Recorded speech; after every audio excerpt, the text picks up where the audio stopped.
A gravação começou. Muito obrigado a todos, bem-vindos. Eu agradeço que mantenham os seus microfones fechados. Estamos prestes a iniciar a quinta aula deste curso de Correntes da Mística Judaica, promovido pela Sinagoga Israelita do Brás, com a participação honrosa do Moré Rabino Yair Alon. São todos muito bem-vindos, espero que tenhamos todos aproveitado da maior forma possível e vamos continuar aproveitando com mais esta aula que promete ser saborosa igualmente. Passo de imediato a palavra ao Rabino Yair Alon para a sua apresentação. Muito obrigado, Morim, muito obrigado, alunos, Rav Michel, obrigado pela presença, obrigado pela paciência. E nossa última aula, né? Nosso último encontro para a gente fazer esse apanhado da história da mística judaica. Uma história longa, né? Começamos há 2000 anos aí, pelo menos, tá? Até mais. E hoje a gente chega, digamos, na época moderna. Basicamente, vamos analisar os últimos 200, 300 anos dessa história. Talvez uma das épocas mais difíceis da gente analisar, porque nós vamos estar fazendo uma análise contemporânea da nossa época. É muito mais fácil a gente, às vezes, olhar o passado, né? Porque a gente tem um distanciamento, e olhar o nosso momento, às vezes, não tem esse distanciamento. Eu costumo dizer, quando a gente olha para a nossa época, que nós estamos olhando as reticências da história. A história ainda não ocorreu, né? Nós estamos vivendo este momento que nós vamos falar. Mas, enfim, também vamos falar, apesar desta ressalva, né, de falarmos da modernidade, vamos falar sobre ela. Como de costume, eu vou fazer uma breve revisão para a gente pegar o fio da meada, lembrar o que a gente falou na outra aula, falamos do racidismo, né, pegar esse fio de meada, aí entramos no assunto e pretendo deixar os minutos finais para pergunta, como a gente sempre faz também, tá bom? Acho que é isso. Então, deixa eu já projetar os slides, vamos ver se todo mundo enxerga, vocês confirmam para mim. Pronto. Todo mundo vendo os slides? Apareceu na tela para vocês? Sim? Maravilha. Então, deixa eu só organizar aqui as minhas telas para caso vocês mandem mensagem no chat. Pronto, por as câmeras de vocês, mais o chat, pronto. E voltar no slide onde a gente tinha parado, de revisão. Deixa eu achar aqui.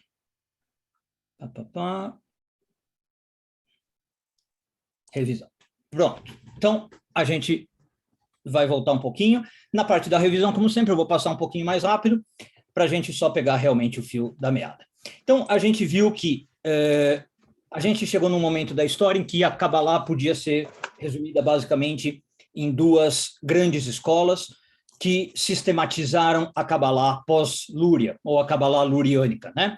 A gente falou de uma escola que se centralizou em Jerusalém, chamada Beitel, a Yeshiva de Beitel, com um foco, né, que era muito mais, digamos, prático, né, de você usar a Kabbalah nas rezas, de você usar a Kabbalah nas orações, aquilo que a gente chamava de kavanot, na linguagem luriânica, você se concentrar para puxar energias divinas e, com isso, transformar o mundo, e uma linha mais europeia, né, que ficou na cidade de Brody, na Polônia, conhecida a escola como Klaus, né, desculpa o meu polonês, eu brinquei com vocês, não sei se eu estou pronunciando correto, talvez seja Klois, eu não sei, mas acho que é Klaus mesmo, e essa escola com uma linha muito mais lituana, a gente falou, para quem conhece o judaísmo lituano, uma coisa muito mais teórica, né, de linha muito mais lógica, muito mais racional, de você analisar a Lúria de um modo muito mais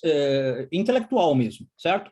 E isso, inclusive, gera um movimento muito mais elitista, a gente falou, de que você tinha que entender os meandros do sistema luriânico com muita argúcia, com muita intelectualidade.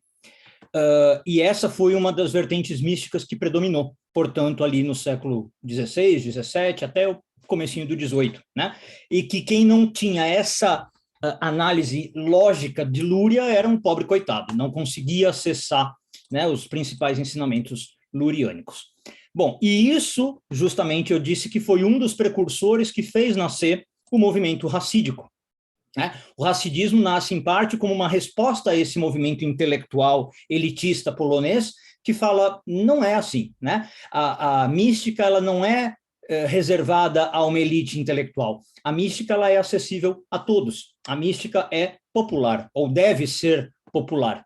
Então, o hassidismo nasce com alguns conceitos que a gente abordou na outra aula, de, olha, eu não preciso ser um intelectual, eu posso ser um judeu simples, vivendo a minha vida no shtetl, lembra? Na minha aldeia, e acessar Deus, e acessar os conceitos mais profundos do divino. Por quê? Porque eu posso ver a santidade em todos os aspectos da minha vida. Né?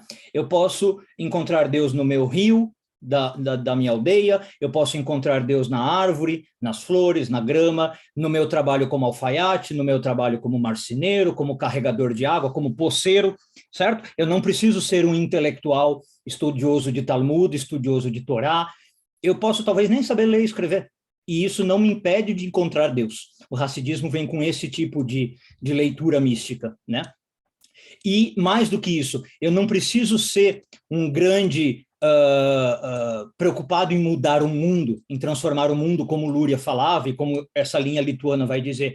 Basta que eu me preocupe comigo, não no sentido egoísta da coisa, né? Mas se eu perceber que eu tenho falhas como ser humano, e eu tenho pontos a trabalhar em mim, e eu fizer o meu tikkun pessoal, em vez do tikkun olam, o tikkun de mundo, isso já é muito bom, né? Se eu tentar limpar a minha calçada, foi a metáfora que a gente usou, se eu tentar me transformar como ser humano, isso já me aproxima do divino, que é o conceito de dvekut com Deus, de aderência a Deus, né? União a Deus. Então, o hassidismo vem falar que nós, seres humanos, temos, por natureza, muitos bloqueios, né? A metáfora do espelho sujo, lembra? E nós temos que polir o nosso espelho para encontrar Deus também dentro de nós. Então, eu fazer um trabalho no meu mundo emocional, nos meus pensamentos negativos, tentar viver a vida com menos sofrimento, com mais alegria, e fazer essa purificação, digamos, talvez de caráter, essa purificação de alma, essa purificação de pensamentos. E isso é um trabalho igualmente importante. Não preciso mudar o mundo, não preciso transformar o mundo. Então, eu falei para vocês que o hassidismo vinha com uma verve um pouco menos messiânica do que o Luria, né? Enquanto o Luria falava, não, eu preciso mudar o mundo para trazer o Messias, o hassidismo fala, sim, o Messias é importante. Claro, o judaísmo é altamente messiânico, não é? Nós estamos esperando o Mashiach. Mas o hassidismo vai focar um pouco menos nesta questão externa e vai voltar para o interno. Faça o seu trabalho, que o Messias é consequência.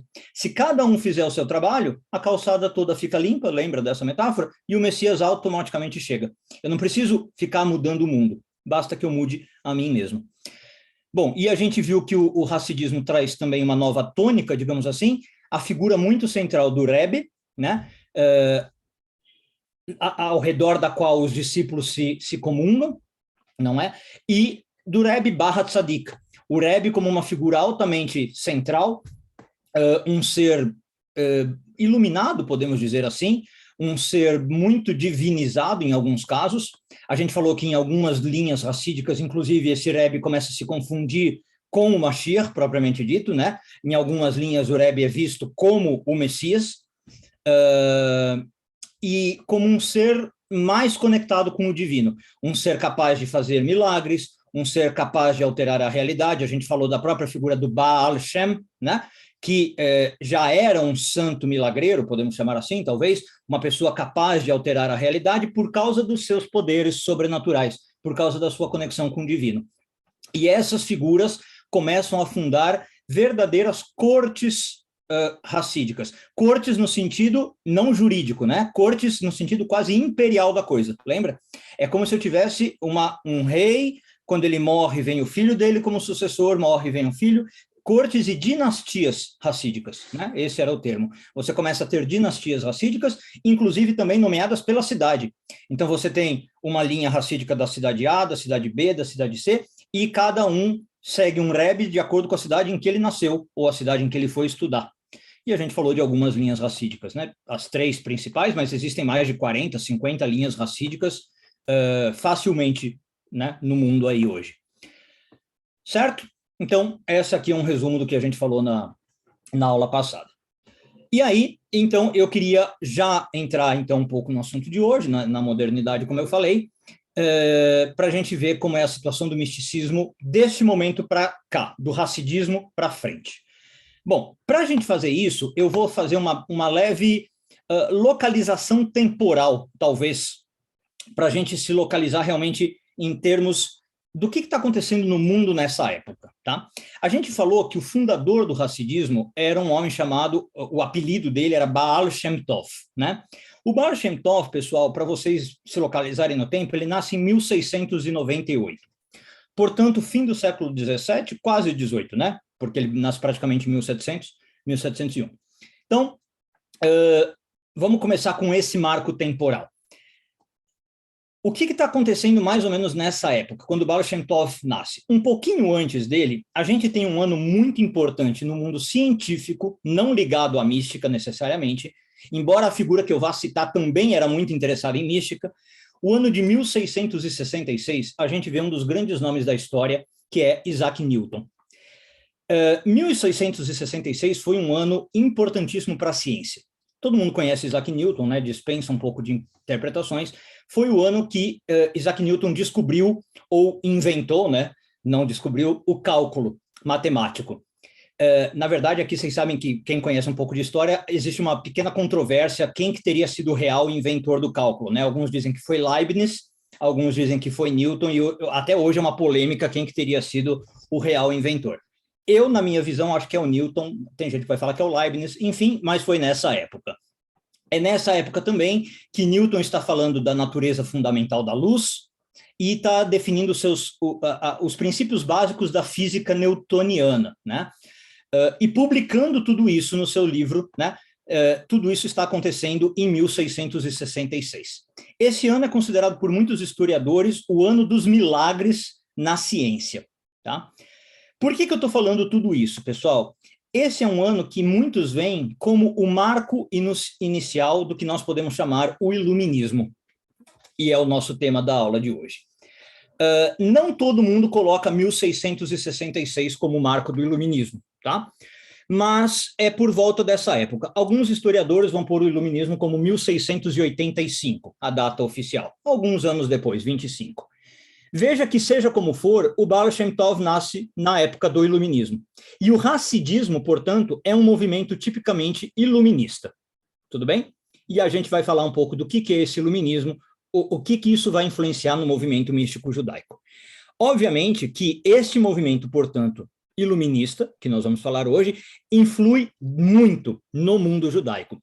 Em especial em alguns países, claro que vai influenciar o mundo todo, mas em alguns países onde havia muitos judeus e onde o iluminismo pegou com particular força.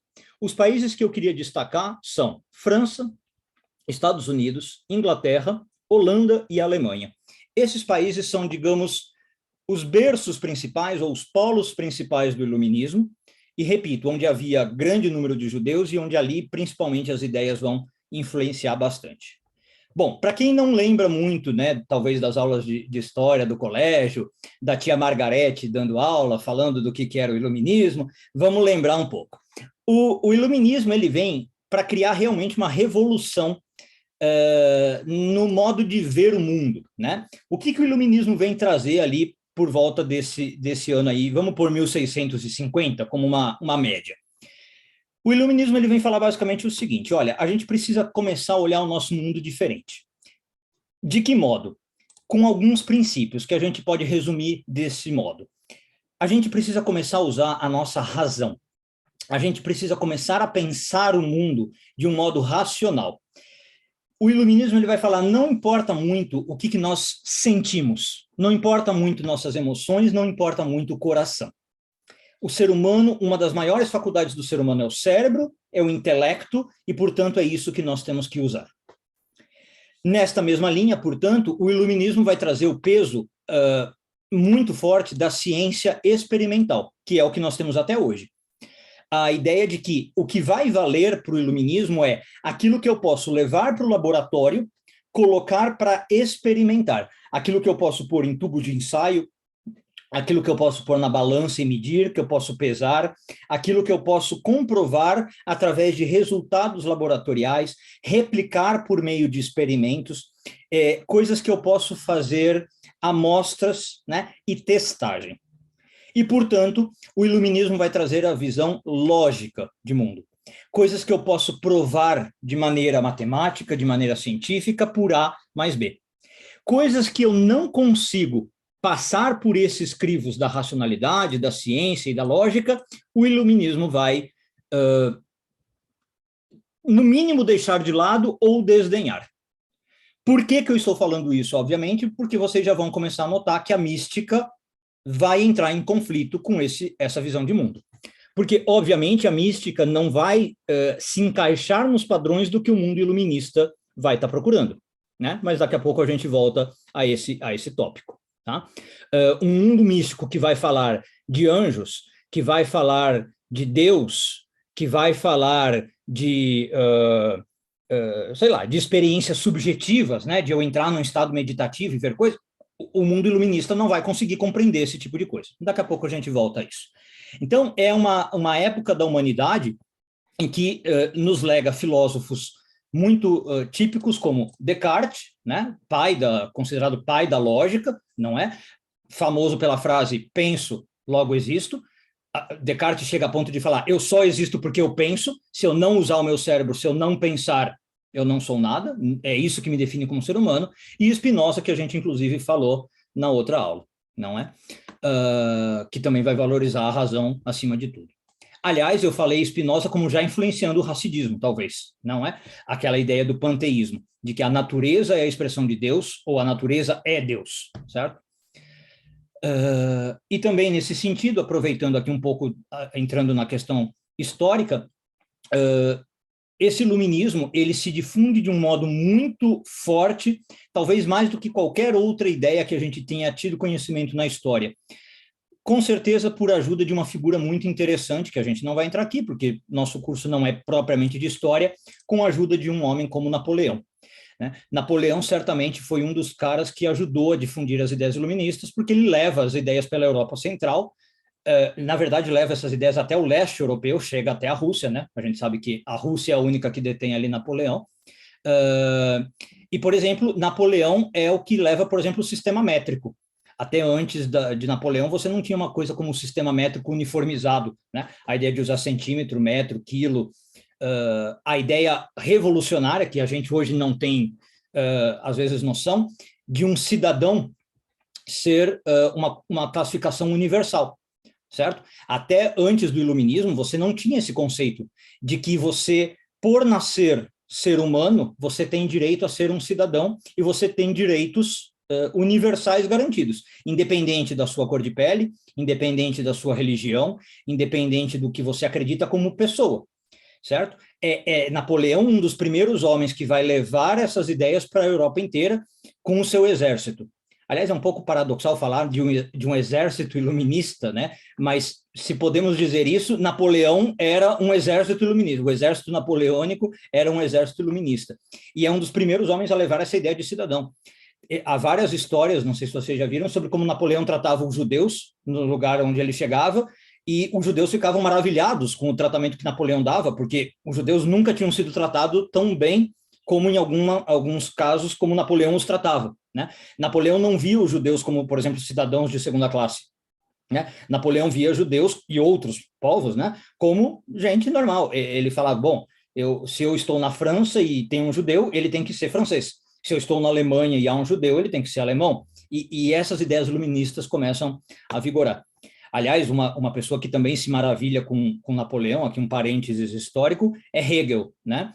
O filósofo Hegel, que chega a falar que Napoleão era o próprio espírito do tempo, o Zeitgeist, andando sobre um cavalo na Europa e levando o espírito da liberdade, da igualdade, da fraternidade sobre a Europa. Depois o Hegel vai cair do cavalo, vai se decepcionar um pouco com Napoleão, né? Mas, enfim, no primeiro momento, o jovem Hegel fica maravilhado com Napoleão e com essas ideias libertadoras. Tudo bem? Então, aqui é só para a gente contextualizar um pouco o que está acontecendo em termos históricos na Europa com o iluminismo. E com ideias realmente revolucionárias, que o mundo nunca tinha visto. Ideias de olha, vamos usar a razão, vamos usar a ciência, vamos usar a lógica, vamos rever o nosso mundo e vamos rever, inclusive, valores básicos do tipo, o que é um ser humano? O que é um cidadão? Quais são os direitos fundamentais do ser humano? Quais são os direitos fundamentais do homem? Noções como, eu não posso escravizar alguém, eu não posso falar que mulheres são seres inferiores, eu não posso falar que judeus são inferiores, eu não posso falar que negros são inferiores. Conceitos que hoje para nós parecem básicos, porque nós estamos no século XXI, mas que 200, 300 anos atrás não eram básicos, tudo bem? Isso começa nesse mundo. Bom, quando a gente vai para o mundo judaico, pessoal, como eu falei para vocês, essas ideias têm profunda influência no mundo judaico. E no mundo judaico em particular, a gente começa a dizer que o iluminismo ele tem inclusive uma vertente particular. Talvez vocês já ouviram falar, a gente fala do iluminismo judaico como sendo a Haskalah. A gente usa o termo hebraico Haskalah. E aí eu queria falar um pouquinho de como isso, então, influencia o mundo judaico.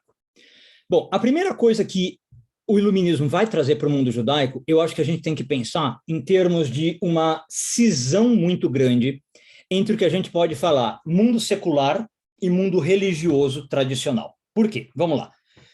A primeira coisa que a gente tem que pensar é o seguinte. Muitos dos judeus até então, antes do iluminismo, eles viviam, como eu estava falando, segregados. Eles não eram vistos como cidadãos do país onde eles viviam, certo? Você tinha a ideia de eu sou francês, porque eu comungo aqui da minha religião, da minha cultura, de uma literatura, do idioma, e existe um povo estranho chamado judeu, que mora no meu território francês, mas ele não é francês, é judeu. Ele mora num gueto, ele mora ali numa aldeia e mora ali. Tá? Mais ou menos, talvez, como hoje, algumas pessoas veem os ciganos, né? É um povo que mora ali, mas ele não é do meu povo. A coisa acontecia assim em vários países da Europa, né? Olha, eu sou alemão, porque eu moro aqui na Alemanha, eu leio os poetas alemães, eu falo alemão, eu tenho uma cultura alemã, e tem um povo aqui que mora na Alemanha, mas é judeu, ele não é alemão. Eles falam lá a língua deles, eles moram no gueto, tá? Bom, e a escalar, o iluminismo começa a mudar um pouco isso. Por quê? Porque alguns judeus, eles começam a falar o seguinte, eu quero fazer parte da sociedade maior. Eu não quero ser identificado como esse judeu segregado da sociedade maior, da sociedade secular. Mas para isso acontecer, eu não posso necessariamente continuar sendo um judeu tradicional. Se eu continuar sendo o judeu que vive neste gueto, neste shtetl, e continuar seguindo as tradições, eu vou sempre ser o judeu segregado. O iluminismo me traz a possibilidade de agora ser um cidadão, como eu falei, por exemplo, que o Napoleão traz essas ideias para a Europa. Então, começa a haver essa cisão, eu não sei se eu estou me fazendo didático, qualquer coisa vocês falam no chat, de o judeu começar a poder fazer parte de uma sociedade e ele ser alemão, apesar de ser judeu. Ele ser francês, apesar de ser judeu. Percebe? Apesar da religião dele. Ou melhor, ser as duas coisas, ser alemão e judeu, ser francês e judeu. Mas para isso, realmente ele tem um afastamento da tradição. Ele sai do shtetl, ele sai do gueto e vai viver na sociedade maior. Não é à toa que, por exemplo, os antropólogos, historiadores e sociólogos dizem que muitos dos judeus hoje em dia, e talvez nós todos que estamos reunidos aqui, são frutos da Haskalah, são frutos do iluminismo, não é? Porque esse iluminismo acabou literalmente com o mundo hierárquico e elitista do judaísmo, inclusive no sentido de tirar a figura de um rebbe que tinha acesso a Deus, os outros que tinham que seguir esse rebbe e viver nessa comunidade fechada. Esse iluminismo trouxe a possibilidade do judeu sair do gueto e fazer uma universidade, e trabalhar no mundo maior, e trabalhar em qualquer tipo de profissão que antes ficava restrito a ele, né? Então, o iluminismo trouxe a possibilidade de você ser judeu, mais ou menos religioso, que daqui a pouco a gente vai discutir isso, e viver no mundo, sem precisar ser um cidadão de segunda classe, tudo bem? Mais do que isso, talvez sem também precisar morrer pelo que você acreditava, porque antes, você muito provavelmente, o que acontecia? Por ser judeu, você corria risco de vida, Claro, não vamos ser ingênuos, o antissemitismo vai continuar existindo na Europa, tá? Depois do iluminismo, a gente vai falar disso. Você ainda podia sofrer perseguições, mas melhora muito com o iluminismo, né?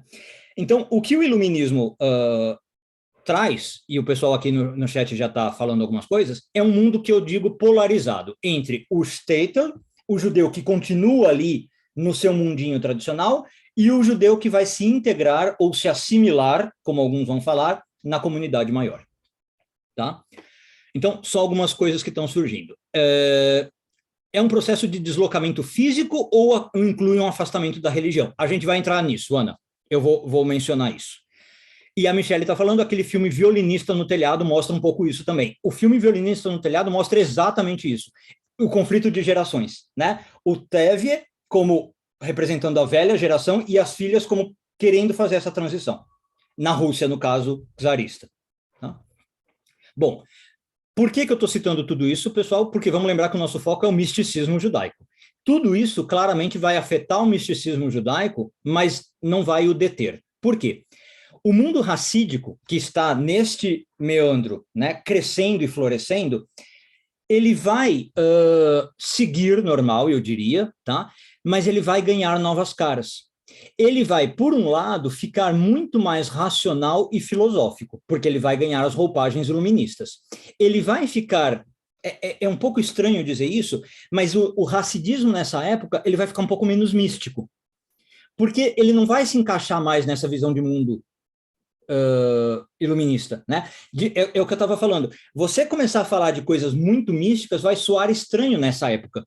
Então, se o racidismo quer continuar popular como ele era, ele não pode ser tão místico.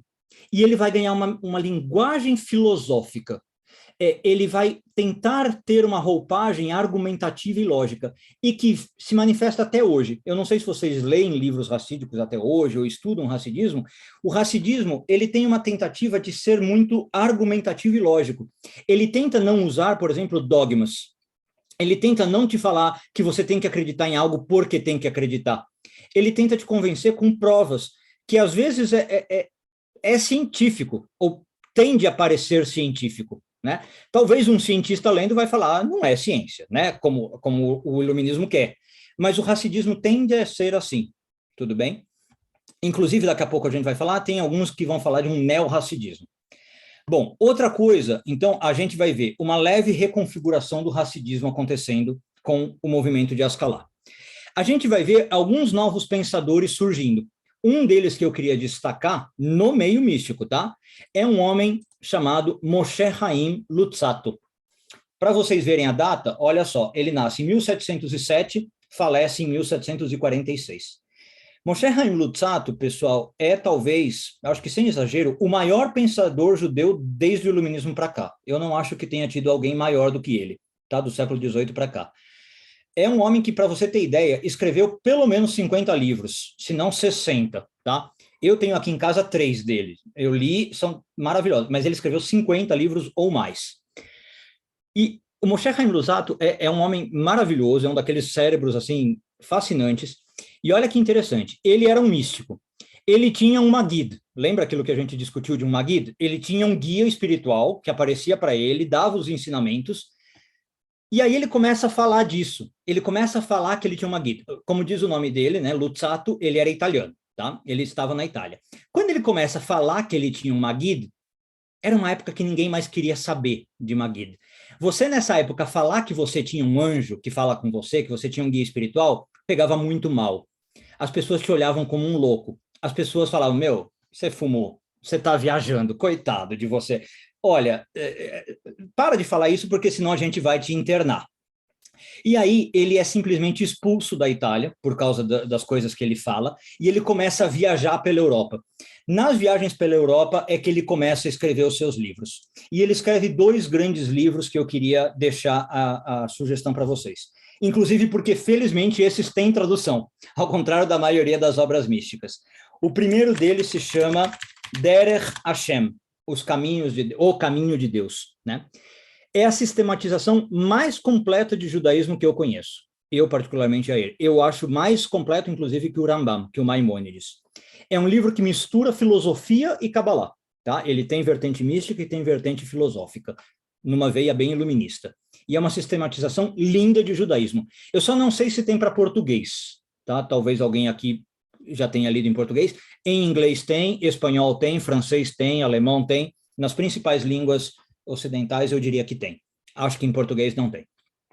E um outro livro lindíssimo dele, do Luzzatto, é Mesilat Yesharim, o caminho dos retos, o caminho dos justos, tá? Talvez seria uma boa tradução. De novo, também não sei se tem em português, mas certamente tem em outras línguas. Inglês, francês, espanhol, certamente tem. Bom, e aí você tem pensadores como ele, né? Como Moshe Chaim Luzzatto, tentando sistematizar o misticismo de uma maneira muito mais lógica e muito mais racional, como o hassidismo que eu falei, que também está pegando essa vertente, tá? O Caminho dos Justos tem em português pela Sefer? Ótimo, pronto. Então, ó, a Luciana está falando, o Caminho dos Justos tem em português. Muito bom. E a Orlene está falando que tem o Caminho de Deus, um ensaio sobre os fundamentos do judaísmo. Pronto. Então, ó, vocês estão em casa. Lição de casa, 2 livros para vocês lerem. O Caminho de Deus e o Caminho dos Justos, tá? Do Chaim Luzzatto. São 2 livros maravilhosos, gente, sério. E se tiver outros do Luzzatto, pode ler sem, como fala, contraindicação, né? Quando o remédio dá efeito. Sem contraindicação. Luzzatto é maravilhoso. Bom, além disso, o que acontece com a mística nessa época do iluminismo, pessoal? Obviamente, continua-se tentando sistematizar Lúria, tá? Lúria continua com o seu efeito. Lúria é Lúria, afinal, né? Então, você continua com um sistema, pensadores tentando sistematizar Lúria, com obras enciclopédicas mesmo, tá? Do mesmo jeito que a gente viu Cordoveiro tentando fazer, que a gente viu outras obras, né? E uma delas, por exemplo, eu não pus aqui no slide, mas só para vocês terem ideia, uma que eu acho muito interessante, um livro chamado Sefer Karnaim, que é, por exemplo, uma enciclopédia das Klipot. Só para lembrar, vocês lembram o que era Klipot? Eram as cascas residuais da criação do mundo, né? Por causa do mundo ter sido criado, a gente tinha energias residuais, que são as forças do mal. Então, o Sefer Karnaim, por exemplo, surge nessa época, bem iluminista, de novo, né? Fazer uma enciclopédia dos demônios. É um autor, que a gente não sabe exatamente quem é, por isso que eu não cito aqui, e que basicamente ele pegou toda a obra luriana e falou assim, eu vou catalogar os demônios, um a um. E ele fez uma enciclopédia, A, B, C, D, e cataloga todas as Klipot de uma maneira enciclopedística, para sistematizar a Lúria, tá? Bom, aí eu falei que, e eu queria analisar como isso também vai influenciar o misticismo, pessoal. O iluminismo ajudou muito na integração do judeu na sociedade, certo? E a fazer o judeu ser visto como cidadão. Mas, infelizmente, não resolveu, é claro, a questão do antissemitismo. O antissemitismo sempre foi uma questão muito forte, talvez na Europa mais forte do que em outros lugares, e ele ganha novas dimensões com essa inclusão social, né? Agora que o judeu podia, como eu falei, frequentar a universidade, ter trabalho na sociedade maior, virar, por exemplo, um médico, virar um engenheiro, né? Virar advogado, entrar no exército, tá? Ele ganha novas dimensões. Por exemplo, vocês ouviram falar do caso Dreyfus, não é? Ficou famosíssimo o caso Dreyfus, de um militar judeu que é acusado de traição, depois se descobre que não era traição, ele serviu de bode expiatório. Então, o antissemitismo fica muito forte. O caso Dreyfus já é no século XIX, tá? Mas eu estou citando aqui como reflexo do iluminismo. E o que acontece? Frente a esse antissemitismo que vem como reflexo da Ascalá, como reflexo do iluminismo, basicamente, eu acho que tem 3 coisas que surgem, e uma delas vai afetar aqui a nossa história mística. A primeira coisa que acontece, a primeira vertente frente a esse antissemitismo que ganha novas roupagens, os judeus falam o seguinte, olha, sabe qual é a melhor coisa que a gente pode fazer? A gente deve continuar na nossa piedade e esperar que Deus nos proteja. A gente continua a nossa vida religiosa, continuamos seguindo nossa Torá, nossa tradição, rezando para Deus, ficamos aqui no nosso shtetl, na nossa tradição, e Deus vai nos ajudar, certo? Essa é a visão que alguns judeus tinham. Não tem como a gente combater o antissemitismo, a gente só reza para Deus e espera que Deus nos ajude. A segunda ideia, basicamente, que surge é o seguinte, olha, não tem como a gente combater esse antissemitismo não vai mudar, a nossa única alternativa é sair da Europa. Nunca os judeus vão ser aceitos na Europa. Por mais que o iluminismo prospere, nós nunca vamos ser vistos como cidadãos de verdade na Europa. Por mais que os europeus abram a mente, por mais que os europeus ganhem a ideia de cidadão, de liberdade, de igualdade, o judeu vai ser sempre cidadão de segunda classe. A melhor coisa que o judeu tem a fazer é abandonar a Europa. A gente tem sido perseguido desde a época das cruzadas, a gente foi perseguido na Inquisição, a gente foi perseguido com pogroms, a gente vai ser perseguido para sempre, vamos embora da Europa. Esta vertente da ideia 2, pessoal, é o que vai trazer o sionismo secular, né? O judeu jamais vai ser feliz na Europa, o judeu jamais vai ser satisfeito. Eu tenho que achar um país onde o judeu possa viver em paz, certo? Eu tenho que buscar a minha terra natal. Por que eu estou falando sionismo secular? Eu não quero entrar em altas análises aqui, mas porque o sionismo, ele realmente, ele nasce primeiro como a ideia desses judeus altamente iluministas, ele não nasce no seio dos judeus que ficaram na tradição, tá? O sionismo só vai virar religioso no meio do século XX, 1930 para frente, tá? E ele nasce, aliás, com uma alta vertente socialista, vocês sabem disso, né? O sionismo é altamente socialista com a ideia da terra de Israel. Aliás, até hoje, grande parte do mundo religioso rejeita o sionismo, né? Vocês sabem disso. Na aula passada, eu citei a série Shtisel e deixei meio que de lição de casa para vocês. Se vocês não viram, continua a lição de casa. Tem uma personagem muito engraçada lá, que é o irmão do Akiva, né? Cada vez que ele cita os sionistas, ele fala Reshon Marurim, né? Aqueles malditos perversos, né? Ele fala brincando. Os sionistas malditos perversos. Ele tem uma birra dos sionistas, né? Enfim, isso começa a mudar talvez com um homem chamado Rav Kook, né? O primeiro rabino-chefe de Israel, que tinha uma vertente sionista muito grande. Mas por que eu estou citando isso? O sionismo, a série, estão perguntando aqui o nome, é Shtisel, está na Netflix, assistam, uma série muito divertida, é um drama com humor, tá? E tem gente aqui falando que assistiu a série Não Ortodoxo que eu indiquei, legal. Ali era para conhecer a dinastia Satmar, né? Que eu mencionei na outra aula de Hassidismo. Bom, o sionismo, pessoal, apesar de ser secular, ele vem com uma linguagem muito interessante, algo messiânica e algo apocalíptica. Apesar de ser secular, o sionismo, na sua fase inicial, ele recupera uma tradição meio cabalística de falar os judeus têm que ir para a terra de Israel, porque isso vai ajudar a trazer o Messias. Nós estamos vivendo no fim dos tempos. Se os judeus continuarem na Europa, o mundo vai acabar, nós vamos ser mortos, nós vamos ser dizimados, né? De certo modo, talvez estavam certos com o Holocausto, né? Mas por isso que eu estou citando aqui. Então, é muito interessante pensar, de novo, eu não quero fazer análises profundas, porque não é o nosso tema, mas o sionismo talvez seja uma forma secular de messianismo, tá? E é por isso que eu estou mencionando ele aqui. Bom, e uma terceira ideia que aparece com a questão da Ascalá, do antissemitismo, e aí respondendo finalmente a pergunta da Ana Lívia, um dos movimentos mais fortes que surgiu é o movimento que eu vou chamar por uma barra, tá? A reforma e a assimilação judaica.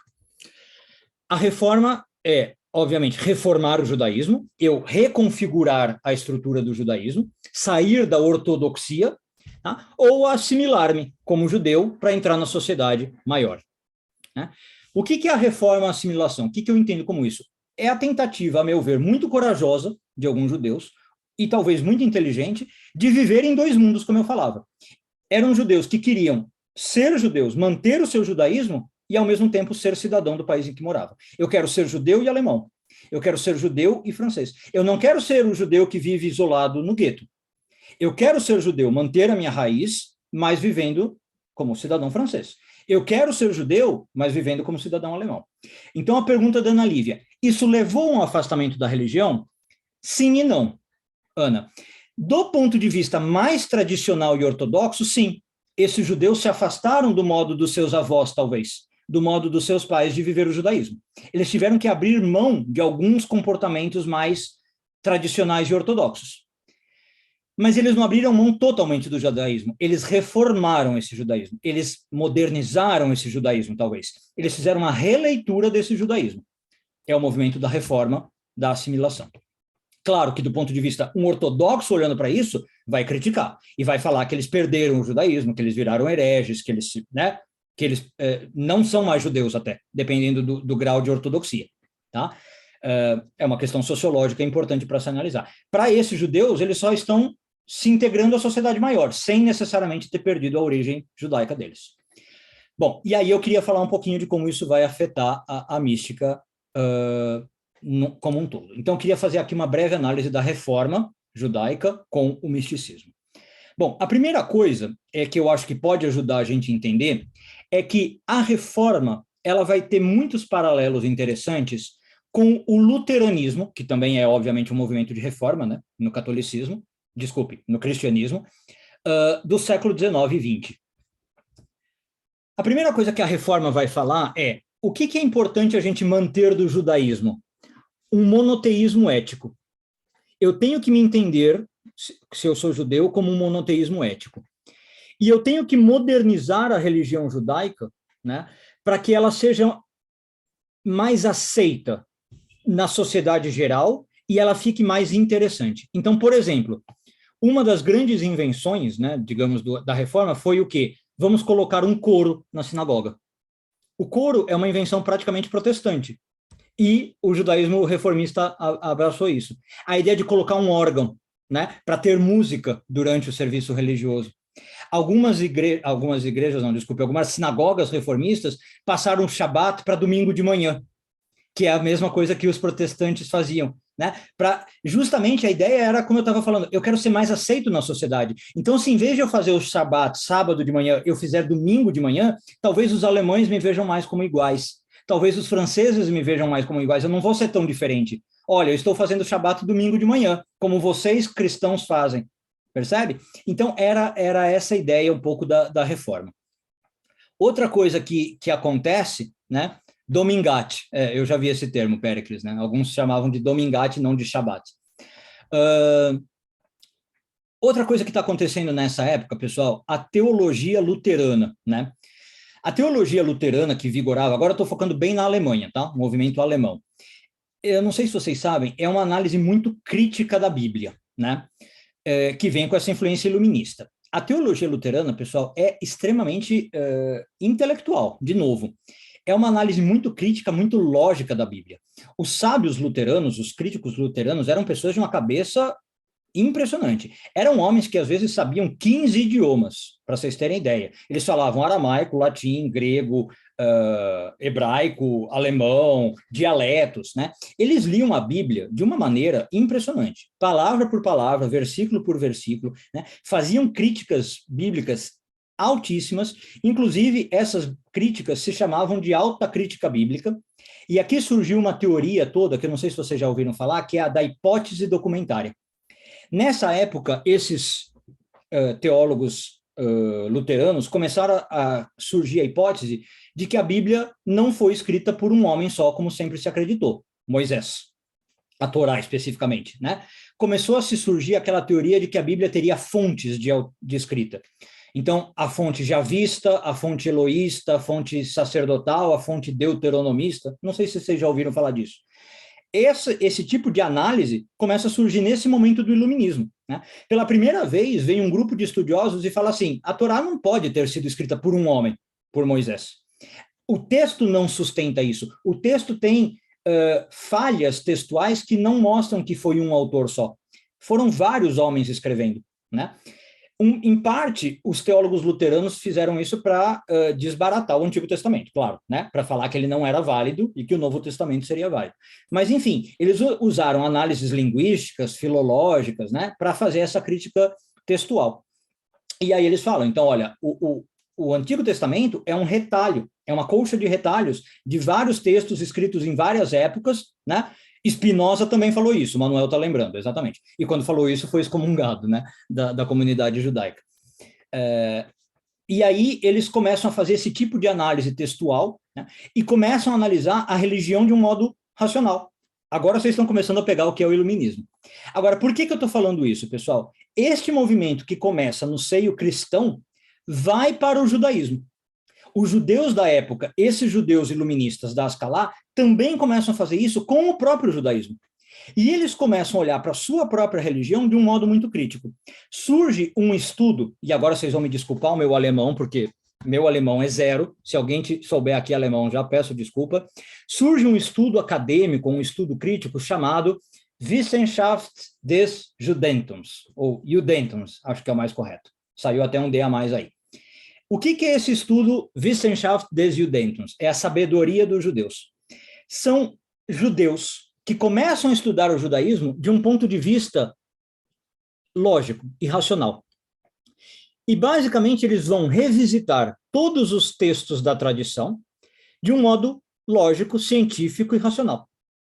E, basicamente, Robson, seu alemão é igual ao meu, pode ficar tranquilo que está perfeito. Tá bom. Eu vou supor que 99% da sala não fala alemão e vocês acharam o meu alemão ótimo. Então, o que eles vão fazer? Revisitar a literatura judaica de 2.000 anos, 2.500 anos, de um ponto de vista lógico. Agora, eles fazem isso com um certo bias, né, como a gente fala em inglês, com um certo preconceito. O que é esse preconceito? Como eles estão no mundo iluminista, eles vão falar assim, nós vamos pegar os textos que nós achamos interessantes. E qual é o texto que eles mais pegam? A Torá já estava sendo analisada pelos protestantes. Eles vão pegar o Talmud. O Talmud, eles vão falar, esse é um texto ótimo para a gente trabalhar. Por quê? Lembra quem estava no curso de Talmud? O Talmud é um texto lógico, é um texto altamente racional, são discussões entre sábios, e é um texto ético, né? É um texto que cabia nessa visão de mundo nova. Eu quero entender a ética judaica, eu quero pegar as lições de moral, eu quero entender as lógicas rabínicas, né? Agora, vamos lá. O que vocês acham que esses sábios judeus, esses novos teóricos judeus, fizeram com algo como a Kabbalah? A Kabbalah era algo embaraçoso para eles, né? A Kabbalah, nessa época, fica vista como algo como superstição, como loucura, como papo de maluco, né? E é uma visão que, sinceramente, predomina até hoje. Eu não sei se vocês já ouviram um papo, né, que é muito comum até o dia de hoje. Olha, não estuda muito Kabbalah, não, porque Kabbalah é coisa de louco. Estudar Kabbalah te deixa louco. Não é muito bom que você estude Kabbalah se você tiver bom senso, porque você pode ficar louco, né? Então, a Kabbalah, ela é, para falar, para ser sutil, ela é jogada no porta-malas do carro, para ser sutil, quando não jogada para fora do carro mesmo, ou pior, né?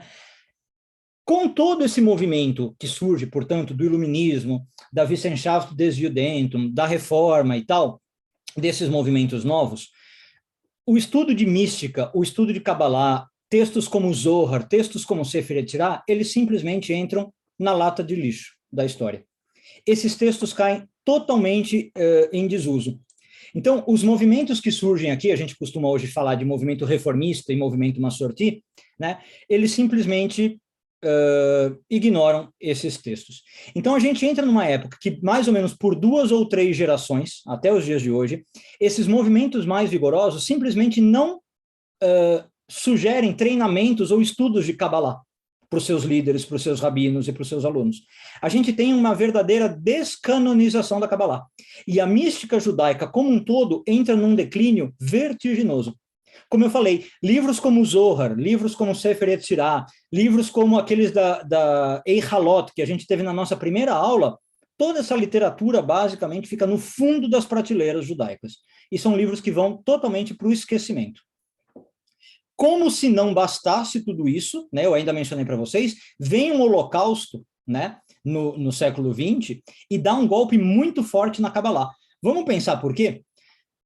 O holocausto, ele afeta, claro, todos os judeus, né, como um todo, persegue todos os judeus, mas tendo essa situação que a gente colocou, né, a gente cria um mundo de polarização com o iluminismo. O judeu tradicional que ficou no seu gueto e o judeu iluminista que se assimilou e que está na grande sociedade.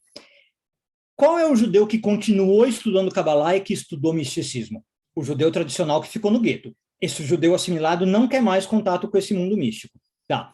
Quando vem o Holocausto e mata todos os judeus, ou grande parte da população judaica, o judeu tradicional é um alvo muito, muito fácil, né? É aquele judeu que ficou no gueto, às vezes dizimado com muita facilidade, é o patinho que ficou ali parado, né? E, às vezes, era o judeu, então, que mais estudava Kabbalah, que mais estudava misticismo, e foi dizimado, às vezes, com mais facilidade. Enquanto o judeu, talvez assimilado, ainda conseguiu fugir, conseguiu usar métodos de obter passaporte falso, de fugir da Europa. Então, muito da Kabbalah se perdeu porque o judeu que ainda tinha alguma ligação com o misticismo foi morto com mais facilidade no Holocausto. Percebe? Então, muito do conhecimento, às vezes místico e cabalístico, e das grandes obras, se perderam no Holocausto. Como se não bastasse a decanonização mística tida pela própria Escalá, houve uma perda física, eu diria, por causa do Holocausto. Deu para entender? Que atingiu essa população tradicional de judeus que ainda tinha uma ligação mística. Muito da Kabbalah nessa época, pessoal, só sobreviveu graças aos sefaraditas, que fugiram que não caíram vítimas do Holocausto tanto quanto os ashkenazitas, né?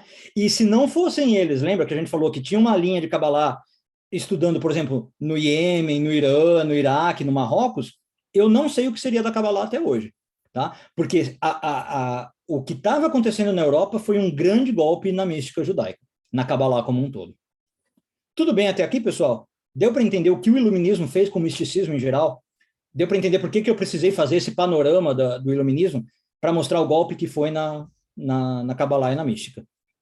Agora, surpreendentemente, né, apesar de tudo isso que eu falei, um quadro aqui bem horrível, né, para a mística sobreviveu.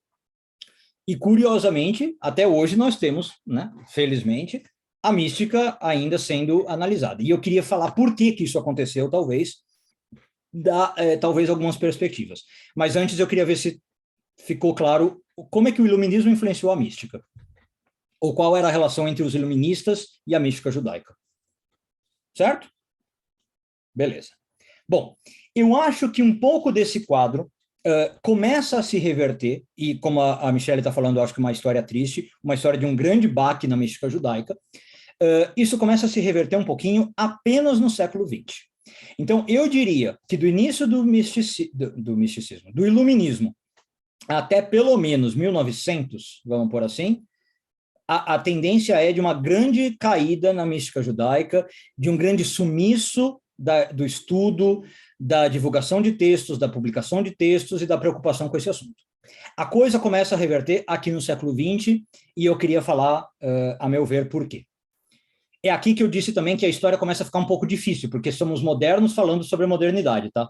Então, talvez nós não temos o distanciamento histórico necessário para falar, mas eu acho que a gente consegue fazer algumas análises. Bom, um dos motivos pelos quais isso começa a reverter, pessoal, e é um homem que a gente já citou aqui algumas vezes, é um homem chamado Gershom Scholem, sem dúvida nenhuma. O estudo de mística começa a sofrer uma reviravolta positiva, porque no início dos anos 20, Gershom Scholem começa a propor uma ideia ousada e louca, de certo modo. Bom, Gershom Scholem era um escolar, um estudioso alemão, então ele vem bem deste contexto alemão que nós estamos falando, tá? Ele vem de um contexto altamente iluminista, vamos lembrar que a Alemanha era a elite intelectual da Europa, tá? Talvez até hoje ainda seja. Ele vem, portanto, muito conhecedor desses estudos bíblicos como um todo, conhecia muito da cultura luterana, embora ele não fosse luterano, ele era judeu, conhecia muito dos Wissenschaft des Judentum, dessa análise judaica reformista dos textos judaicos, tá? E o Gershom Scholem tinha essa ideia estranha, como eu falei, de que o misticismo judaico deveria ser estudado academicamente, por mais estranho que isso parecesse. A ideia do Gershom Scholem era o seguinte: pessoal, existe algo que é a mística judaica. Sempre fez parte da história judaica. Por que nós não estamos olhando para isso? E o Gershom Scholem falava, se desde a época do Talmud, ou antes, os judeus tinham textos místicos, falavam de Deus, falavam de anjos, falavam de céus, falavam de meditação, por que nós não estamos olhando para esse texto? O Gershom Scholem falava, eu entendo o iluminismo, eu entendo a necessidade de olharmos racionalmente, tá bom, eu entendo toda a nossa vertente moderna, mas nós não podemos ignorar esses textos, tá? Então, a visão do Gershom Scholem era, se os judeus estudavam isso, é parte da história judaica, e nós temos que olhar para esses textos. Então, o Gershom Scholem começa a sugerir que se estudasse isso, não como místico, como acadêmico. tá? Dentro dessa perspectiva iluminista. Vamos olhar como ciência, vamos olhar como história, vamos olhar, lembra que eu falei para vocês, o Gershom Scholem era linguista, né? Ele era filólogo. Vamos pegar os manuscritos e vamos ver o que está acontecendo. Vamos ver quem escreveu esses textos, por que eles escreveram, por que usaram as linguagens que usaram, tá? Obviamente, quando o Gershom Scholem começa a fazer isso, não foi fácil, tá? Ele foi rechaçado por muita gente, ele foi ridicularizado por muita gente, e inclusive aqui eu trago um pequeno, como se chama, uma anedota, né, de que aconteceu na vida dele. Uma época, Gershom Scholem foi convidado para falar num dos seminários mais prestigiados da época, que até hoje se chama o JTS, o Jewish Theological Seminar, né, o Seminário Teológico Judaico. E o Gershom Scholem foi chamado para falar sobre a sua pesquisa, ele já era, na época, um pesquisador de misticismo, né? E ele foi apresentado por um outro grande professor muito famoso, o maior estudioso de Talmud, academicamente, chamado Saul Lieberman. E simplesmente o Saul Lieberman o apresentou desse modo. Hoje temos aqui um homem que estuda loucura, mas a história da loucura também é ciência, por isso nós o chamamos. Basicamente, o Saul Lieberman apresentou o Gershom Scholem desse modo. Foi nesse nível.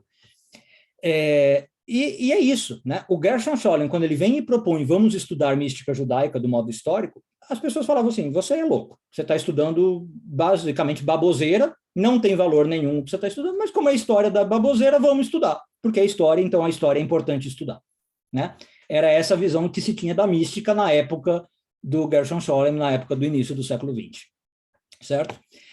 Não preciso dizer que até hoje muita gente tem essa visão da coisa, né? Quando você fala, vou falar de Kabbalah, vou falar de história da Kabbalah, de coisa assim, não, isso é loucura, deixa para lá. Enfim, o Scholem fez essa luta, o Scholem comprou essa luta, criou os estudos acadêmicos, tá? Hoje, graças ao Scholem, você tem algumas universidades do mundo onde você pode fazer estudos acadêmicos de mística, às vezes como graduação, às vezes como pós-graduação, você pode fazer um mestrado nisso, um doutorado nisso, tá?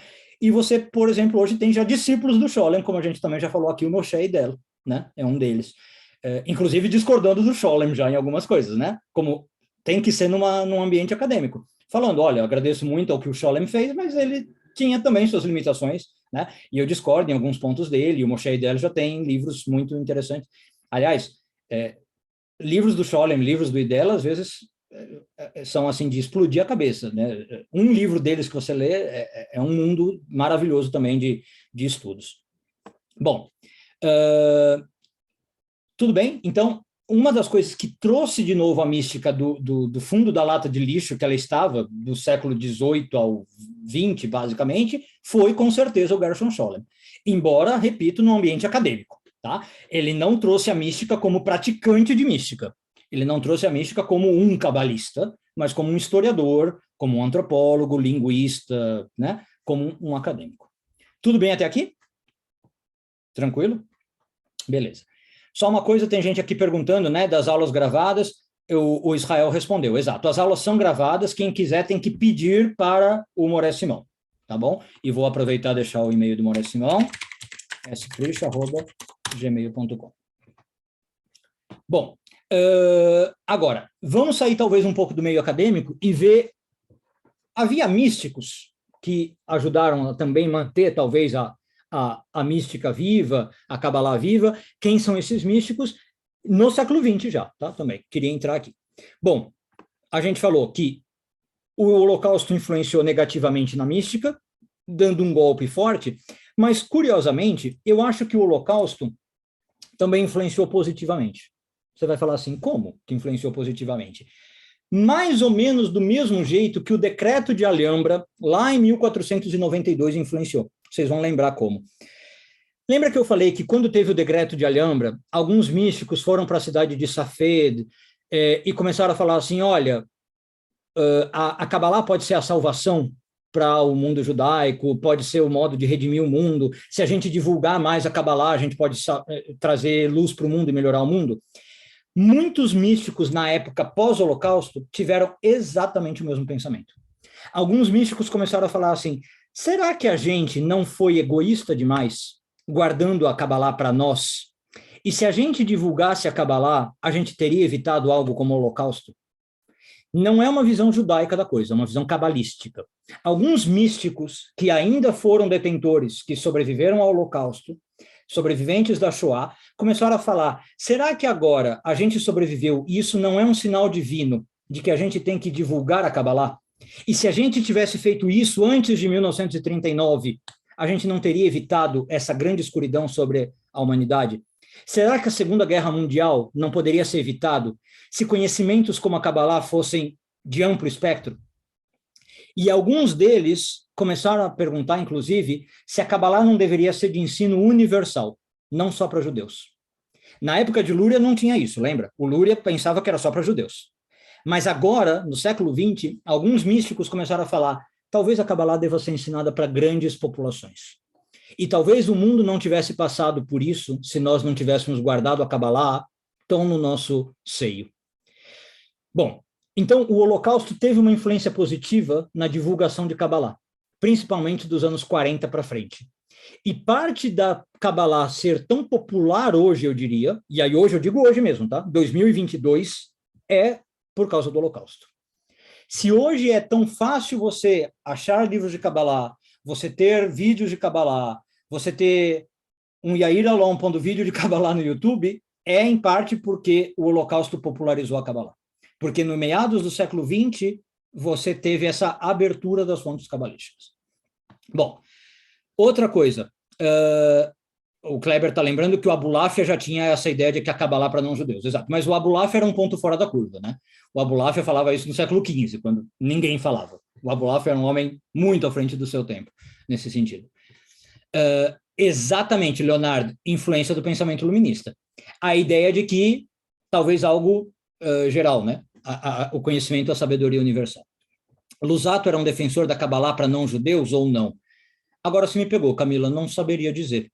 Eu teria que ir mais a fundo na obra do Luzzatto. Talvez sim, porque o Luzzatto era bem iluminista, talvez sim. Ele defenderia que a Kabbalah era para todos, tá? Eu acho que sim, mas teria que ver para não falar besteira. Bom, um cabalista que certamente se apossou dessa ideia é um homem que eu queria mencionar, Yehuda Ashlag, um cabalista do século XX, conhecido por Baal HaSulam. Baal HaSulam significa literalmente o dono da escada, né? E eu queria mencioná-lo aqui. Por que que o Baal HaSulam ficou conhecido? Bom, Yehuda Ashlag é o nome dele, Baal HaSulam é o apelido, né? O Baal HaSulam, nessa vertente de que eu tenho que divulgar a Kabbalah, que nós temos que popularizar, o que ele fez basicamente? Ele pegou e traduziu, acho que eu já comentei dele para vocês, né? Traduziu todo o Zohar do aramaico para o hebraico moderno. Se vocês soubessem a facilidade que isso é, pessoal, né? É traduzir o livro praticamente de uma linguagem morta, porque no século XX não há muita gente que fale aramaico, convenhamos, e traduziu para o hebraico moderno, que já era uma língua que estava sendo usada ou revivida, né? Com o ressurgimento do Estado de Israel. Isso fez, então, uma popularização do Zohar muito fácil. Não alegre, não suficiente traduzir o Zohar para o hebraico moderno, todinho, ele comentou o Zohar inteirinho, tá? E este comentário, segundo ele, era uma escada que poderia levar a pessoa da terra aos céus. Como essa escada em hebraico é chamada Sulam, ele ficou conhecido, então, como Baal HaSulam, o portador da escada, o dono da escada. Por isso que esse é o nome dele. Então, hoje, uma das edições do Zohar mais famosas é a edição do Zohar Baal HaSulam. Não é uma edição acadêmica, universitária. Lembra que a edição acadêmica eu mencionei a do Daniel Matz, né? Que é a da Oxford University Press. Estou pondo aqui no chat. Agora, uma edição usada no mundo ortodoxo é a do Baal HaSulam. Estão perguntando se é essa que eu traduzi. Eu, na minha, me baseio na aramaica, não é a do Baal HaSulam, que é hebraica. Tá? Eu estou seguindo mais a linha do Daniel Matz, que também usou os manuscritos originais aramaicos. É a versão de Mantova, ou Mantua, em latim, tá bom? Então, o Baal HaSulam pegou e traduziu para o hebraico e comentou. Bom, ele tem um sistema, vou falar para vocês, que é um pouco um sistema meio comunista. Tá? Ele cria um sistema meio comunista de Kabbalah, ele vivia na Europa Ocidental, influenciado por ideias socialistas e comunistas. Não vou entrar em detalhes, claro que não é o comunismo que talvez nós imaginamos, marxista, mas tem algumas ideias comunistas. Ele traz conceitos como o doar e o compartilhar, ele faz toda uma leitura luriânica, iluminista, comunista, tá? E cria todo um sistema muito complexo de Kabbalah. Ele é, podemos dizer, que um sistematizador de Lúria. E toda essa sistematização que ele faz aparece nos seus comentários do Zohar, certo? Estão perguntando aqui, a do Bala Sulam é aquela de capa azul com 23 volumes. Em hebraico é capa azul. Em inglês, existe tradução, é de capa marrom. Tá bom? Aliás, vamos lá, aproveitando. Quem é que fez a tradução em inglês? E com isso a gente vai bem para a modernidade, eu já vou abrir para perguntas. O Bala Sulam, que foi um dos maiores cabalistas, então, do século XX, e ele cria basicamente duas escolas, ou duas linhas de pensamento, tá? São dois grandes herdeiros, vamos dizer, desse sistema do Bala Sulam. Só antes, ficou claro que ele é um sistematizador de Lúria? Ele pega o sistema luriânico, sistematiza de uma maneira muito iluminista, com alguma influência comunista, tudo bem? Quem são os dois? A primeira grande escola, que certamente vocês já ouviram falar, hoje é o Kabbalah Center, tá? Não vou entrar em detalhes sobre o Kabbalah Center, é uma escola com bastante polêmica, ficou conhecida porque virou muito pop, né, com a coisa de Hollywood, várias artistas e estrelas de Hollywood, a Madonna virou garota propaganda da Kabbalah, né, por causa do Kabbalah Center, fazia show colocando tefilim e projetando o nome de Deus no telão, a Britney Spears acho que também fez uma tatuagem do nome de Deus na nuca, né, enfim, o Kabbalah Center ficou bem popular, ultimamente acho que aqueles esquemas de doação com fraude, o FBI estava investigando, típico dessas escolas, né, muito grandes, enfim, tem bastante problema. Foi fundada pelo Rav Berg, e hoje o Rav Berg já faleceu, é administrada por dois filhos, parece que um dos filhos se afastou, tem o Michael e o Yehuda, né? Acho que o Michael se afastou e agora está só o Yehuda. E é uma escola bem grande, tem no Brasil, né? É uma das maiores escolas de linha do Ashlag. Então, eles têm uma tradução para o inglês do Zohar, que é a de capa marrom, tá bom? E traduziram todos os comentários do Ashlag. É uma escola, como eu disse, com bastante polêmica. Eu considero uma escola muito New Age para meu gosto, no sentido um pouco pejorativo, confesso, da palavra New Age. O que eu quero dizer New Age? Ensinamentos muito rasos, pegam a Kabbalah luriânica e deixam muito pouco do que é verdadeiramente a Kabbalah luriânica, muito pouco do que o próprio Ashlag queria passar da profundidade, e fica aquele ensinamento água com açúcar, tá? Só para vender para as massas, só para ficar pop, para ficar popular, e às vezes muito preocupados em só assim, fama, popularidade, dinheiro, eu acho que deturpa um pouco. A Luciana aqui está me corrigindo, foi o próprio Ashlag que fundou em 22. É o que eles ensinam no KC. Ok, eu não sabia. Eu achei que tinha sido fundado pelo Berg. Agora estão me falando que, ou que pelo menos eles dizem que foi fundado pelo Ashlag. Ok. Que eu saiba, o Ashlag fundou uma coisa que chamava Academia de Kabbalah, em Jerusalém, em 22. E o sucessor da Academia de Kabbalah era o Kabbalah Center, mas aí é uma coisa a se verificar, pelo Berg. E uma segunda escola, aqui também estão me falando que está só o Michael, foi o Yehuda que se afastou. Tá bom.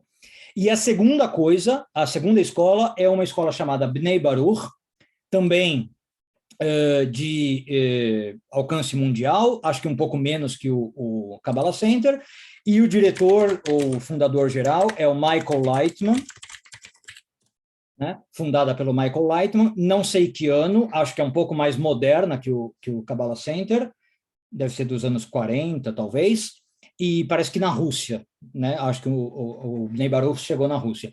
Tem, acho que uma sede no Brasil, também usam bastante as obras do Ashlag, mas o Michael Lightman também produz muita coisa. Estão falando aqui de 90, ok? Não sei, estão falando aqui que é de 90, e é outra escola que segue a linha do Bala Sulam, tá? São duas grandes escolas de Kabbalah hoje, talvez as maiores escolas de Kabbalah hoje, certo? A meu ver, também muito New Age, a mesma ideia. Talvez um pouco menos que o Kabbalah Center, talvez um pouco mais séria, um pouco mais profunda, mas ainda assim, a meu ver, muito popular. Desculpe, qual o nome da escola, Rav, da última? Está aqui na lousa, Israel, Bnei Baruch. Bnei Baruch, tá? No Brasil se chama Yarvut. Ok, nossa, então vocês estão me dando uma aula, tá vendo? É isso que eu falo, na modernidade a gente fica um pouco, né, mais distante. Eu conheço mais da história do que da modernidade. Então, vamos lá. Só para pôr no chat, quem não viu, Bnei Baruch, e aqui estão falando que no Brasil chama Yarvut. E o nome do rabino é Michael Leitman. Rabino não sei se ele é rabino. É o mestre, né, o guia lá, Michael Leitman. Tá? Bom, e para acabar, eu falei para vocês do hasidismo com uma nova roupagem, né? Alguns hoje falam, não é um termo oficialmente aceito, tá? Alguns historiadores, alguns acadêmicos hoje falam de um movimento racídico que já se mudou tanto em relação ao hasidismo original do Baal Shem Tov, com essa roupagem mais filosófica, mais racional e com outras vertentes. Alguns falam de um neo-hasidismo, tá bom? Que não sei ao certo como é que se definiriam, mas que um neo-hasidismo que surgiria a partir dos anos 70, inclusive com muita influência daquele movimento... Ai, me fugiu agora. Como chama aquele movimento Paz e Amor? Hippie. Do movimento hippie e do Rav Karlebach. Então, alguns falam de um movimento neo-hassídico de 1970 forward, para frente, tá? Vou pôr aqui o nome dele, Karlebach. Tá?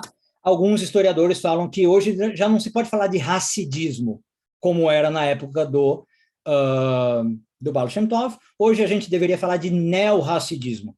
Então, por exemplo, o Chabad, que a gente falou, né, já não seria hassidismo tradicional, seria um neo-hassidismo. Já tem novas ideias. O movimento Karlebach, o movimento Breslav, que a gente falou, né, vou pôr aqui, seriam movimentos neo-hassídicos. É um hassidismo já reinterpretado, tá? Relido. Eu acho que é uma questão de nomenclatura.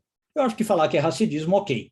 Não vejo muita vantagem em falar de neo-hassidismo. Tudo bem, pessoal? E essa é a situação da mística hoje, basicamente. Está aqui meus contatos de novo. Para quem quiser deixar dúvidas, principalmente o meu e-mail, repito, é a melhor forma, tá? Segunda linha aí, yairalon@yairalon.com.br. E vou tirar os slides e abrir para perguntas, tá? Sobre o misticismo na situação atual. Vamos lá. Faltou a escola do Yair Alon. O Yair Alon não tem escola por enquanto, é só YouTube, canal do YouTube. É bem moderno. É tão moderno que não tem escola física. Vamos lá. Várias pessoas aqui, faltou escola, eu estudo com o Yair Alon. Boa, vamos lá. Perguntas aqui. Com você podemos fazer um curso menos New Age, mais profundo, incluindo a Dark Kabbalah? A minha visão, eu tento ser menos New Age, sim, né? Eu tento ir não é a Dark Kabbalah no sentido clipote, né? Não vai para o lado árvore da morte. Mas sim, eu nos meus cursos tento ir para a linha mais tradicional, ver as fontes mais tradicionais, e ir para algo um pouco mais profundo do que só a coisa New Age, tá? Quem quiser, momento merchan, eu já falei em outras aulas aqui, entra no meu site, www.yairalon.com.br, tem cursos gravados lá, que vocês podem adquirir, e eu sempre tento ir muito pelas linhas mais tradicionais mesmo. Alguém aqui perguntou, né, que linha que eu sigo. Eu me baseio muito em Lúria, a linha mais luriânica, embora tentando ser didático, né, porque Lúria é muito complexo, e Zohar, né, Zohar e Lúria. Basicamente são as duas linhas que eu pego mais, tá? Agora, a minha formação mesmo, eu já falei para vocês, eu comecei no hassidismo, né, como talvez muitos dos místicos hoje, modernos, e depois do hassidismo eu comecei a estudar a linha mais sefaradita de Cabala, a linha marroquina, tá bom? A linha marroquina. A Monize, tem um pedido, mais cursos, por favor. Tá bom? Então, mais cursos, por favor. Que curso maravilhoso, estudei com Yair. Que mais? Samek, até onde um estudante praticante da Cabala consegue progredir sem a necessidade de conversão? Essa é uma boa pergunta, Samek. Eu diria que hoje, no mundo moderno, com essa popularização da Cabala, com a tradução de livros, hoje consegue se avançar bastante na Cabala, né? Uma coisa que era impensável há 100 anos atrás. Há 100 anos. Porque realmente não tinha essa popularização. Então, hoje você tem toda uma linha de Cabala disponível, independente da religião que você siga, independente de conversão, independente de Brit Milá e tudo mais. É claro que talvez ainda há barreiras, né? Se você, por exemplo, não encontrar talvez um rabino que te guie, não encontrar textos traduzidos, não tiver acesso ao hebraico, ainda vai ter barreira. Mas eu diria que já é uma situação muito melhor do que há 100 anos, tá? Então, eu diria que você consegue avançar bastante, mesmo sem ser judeu, mesmo sem conversão ao judaísmo. Maravilhosa aula, fantástica didática, obrigado. Melhor repensar sobre a sua escola. Obrigado, gente. Obrigado, Muriel, Simão e Yair, pela iniciativa. Vários elogios aos diretores, à sinagoga. Obrigado. A linha marroquina se aproxima da do Abulafia? Sim, se aproxima do Abulafia e a escola Betel, que a gente falou aqui. É uma linha mais prática, de Kavanot, de meditações. A linha do, para quem depois quiser procurar, é a linha do Kaduri, Rav Yitzhak Kaduri. Tá bom? Pergunta do Rubens. O movimento ou líderes do Aleph Kala, Alliance for Jewish Renewal, pode ser considerado como parte do neo-hassidismo? Eu não conheço esse movimento para te falar, Rubens, então vou preferir não dizer. Alliance for Jewish Renewal, Aleph Kala. Não conheço para te dizer, tá? Pergunta do Kleber. Rabino, considerando que o Rav Abraham Abulafia foi um ponto fora da curva, por que ele é tão pouco falado? Às vezes parece que ele é até mal visto. Eu diria que coisas da história, né, Kleber? Tem figuras que são maravilhosas e ficam nas páginas secundárias da história, na nota de rodapé da história. E outras que ficam famosas. Então, assim, o Lúria foi tão forte, o Zohar foi tão forte que o Abulafia ficou em segundo plano, apesar dele ser extremamente importante. Tá? Lembra que no próprio Lúria a gente comentou isso, ele tinha 2 grandes alunos, né, o Rai Vital e o Israel Sarug. O Israel Sarug ninguém lembra, ninguém menciona, apesar de ter sido um ótimo aluno do Lúria, e todo mundo só fala do Rai Vital. São questões que a história põe alguns lá em cima, né, num patamar, e outros ficam relegados a segundo plano. Tá bom? Um curso sobre Bahir, please. A Tânia diz, Morá Muriel e Moré Simão, obrigado por promover esse curso. Luciano, pediria mais cursos, aulas, encontros como esse, foram demais. Maravilha pelas aulas.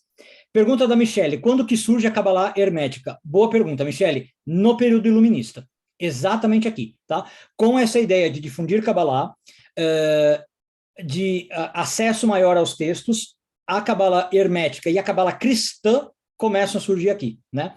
Os cristãos começam a ter acesso, começam a divulgar, fazer essas ordens iniciáticas, a maçonaria, por um todo, começa também aqui nessa época iluminista, né? Então, nesta época. A Cabala cristã, na verdade, a gente já tem algumas coisas surgindo lá por volta do século XVI, XVII, né? Lembra com aquela ideia de pegar textos do passado, traduzir, né? No humanismo, né? Com a vertente humanista. Mas as escolas iniciáticas, a maçonaria, a ideia de Golden Dawn, essas escolas herméticas, é aqui no iluminismo também, tá? Então, você já vê também essa Cabala sendo difundida por causa disso. E curioso que você perguntou isso, Michele, porque muitas obras que às vezes os próprios judeus não traduziam e não divulgavam, acabam sendo divulgadas pelo meio da Cabala hermética, por cristãos, por exemplo, por Rosa Cruzes e por outros grupos herméticos que estavam interessados nos textos judaicos. Bem interessante o que você perguntou. Josiane, curso maravilhoso, aguardando o próximo, parabéns, Moré Simão, Morá Muriel, Rabino Michel e Rabino Yair, obrigado. Isabel, Morá Muriel, Moré Simão e Yair, gratidão por um curso tão especial, obrigado, excelente curso. Então, não vale a pena esses comentários aí, nós vamos deixar para outro dia. Esse deixa para depois. Vou só nas perguntas, então. Isso, maravilha. Monize, se puder o Rabino Yair Alon, de acrescentar umas palavrinhas sobre o Martin Buber. Ah, perfeito, vamos lá. Moré quer fazer alguma pergunta específica sobre ele? Não necessariamente. Tá bom, beleza. Vou falar e depois eu já ouço o Leonardo e vejo então mais perguntas aqui no chat, tá? Boa. Martin Buber. Martin Buber, pessoal, é uma pessoa muito interessante também de quem quiser pesquisar alguma coisa. Martin Buber foi um filósofo, tá? Do século, finzinho do 19, comecinho do 20, né? Na verdade, filósofo é uma das palavras, né, para descrever. Deixa eu pôr o nome aqui no chat, para quem quiser depois pesquisar. Foi filósofo, escritor, pedagogo, poliglota, um daqueles homens com uma cabeça maravilhosa, né? Se não me engano, de Viena, né? Da Áustria, leste europeu ali. Bom, e um dos grandes sistematizadores do judaísmo também, tá? Grande estudioso do hassidismo. Então, para quem quiser conhecer o hassidismo de uma maneira muito estruturada, de uma maneira muito lógica, como um acadêmico falando sobre isso, recomendo Martin Buber, tá? o Leonardo está falando uma das principais obras dele, Eu e Tu, né? Se não me engano, de 1920 e pouquinho, tá? Uma obra maravilhosa, e uma das obras que eu mais gosto dele, Entre Homem e Homem, de 1947, tá? Então, ele tem toda uma filosofia muito interessante sobre a relação do sujeito com a sociedade, a relação do sujeito consigo mesmo, tá? E toda uma filosofia do homem com Deus. Estava esperando o visto. Tá? Então, Martin Buber é uma figura muito interessante para pensar na questão judeu com grande sociedade, o judeu consigo mesmo, o papel do judaísmo frente à comunidade, e artigos muito interessantes, ou textos muito interessantes sobre o racidismo. Tá? Se quiser perguntar algo mais específico, Moré, do Martin Buber também, à vontade. Leonardo, pode abrir o microfone, por favor? E depois eu volto aqui nas perguntas do chat. Ok, bom, boa noite todo mundo, muito obrigado pela aula, obrigado pelo curso todo, reitero todos os elogios aí que foram feitos. A minha pergunta talvez pareça um pouco estranha, eu peço desculpas de estar fazendo ela um pouco meio tarde, assim, não, se for tomar muito tempo, não precisa responder, mas é o seguinte, existe um conceito na ciência da religião que é o de religião invisível, e quando você menciona essa saída dos judeus do gueto e entrada deles na grande sociedade, eu penso na importância e na contribuição que eles deram para a cultura moderna. Por exemplo, Freud, Einstein, eu ia falar do Buber, mas eu penso no Walter Benjamin, eu penso nas vanguardas modernas, né? Assim, da arte, Kandinsky, e até no xadrez também, né? O xadrez tem uma explosão assim por causa na idade nos tempos mais contemporâneos por causa dos judeus que é incrível assim. E lendo alguns desses autores, alguns desses pensadores, a gente percebe que existe um cripto-misticismo ali dentro, como se algumas ideias ali penetrassem, estimulassem esse movimento que tensiona, né, cada vez mais para frente o pensamento, a ciência, a arte. Você tem alguma ideia sobre isso, alguma opinião sobre isso, algum comentário a fazer sobre isso? Obrigado. Imagina. Muito boa pergunta. Eu acho que um pouco daquela visão que eu coloquei da Kabbalah influenciando o sionismo é um pouco disso que você falou, Leonardo. Se você for ver do ponto de vista racional, o sionismo não é um movimento religioso e o movimento não é muito menos um movimento cabalístico. Mas a Kabbalah tem ideias tão profundas que ela influencia talvez inconscientemente o sionismo, né? E uma ideia do tipo, olha, precisamos ir para Israel por um messianismo, por uma coisa apocalíptica. E do mesmo jeito que acontece no sionismo, eu acho que acontece como você falou em outras coisas. Então você tem, por exemplo, Walter Benjamin na literatura, você tem no xadrez, na arte, como você falou, pessoas bebendo na Kabbalah, às vezes sem nem saber da Kabbalah, ou nem precisa falar da Kabbalah, do misticismo em geral. Então, eu diria, talvez uma coisa muito mística mesmo, a Kabbalah influenciando a mentalidade de grandes pessoas, de grandes personalidades, que teoricamente não leram Kabbalah, ou não leram mesmo Kabbalah, não estudaram Kabbalah, mas estão sendo influenciadas pela Kabbalah, de um modo muito sutil, de um modo muito mágico quase. Né? E você vê, então, influências das ideias cabalísticas, principalmente, talvez, messiânicas, apocalípticas, de reparo do mundo, de contato com a divindade, entrando em várias outras áreas que, a princípio, não são Kabbalah.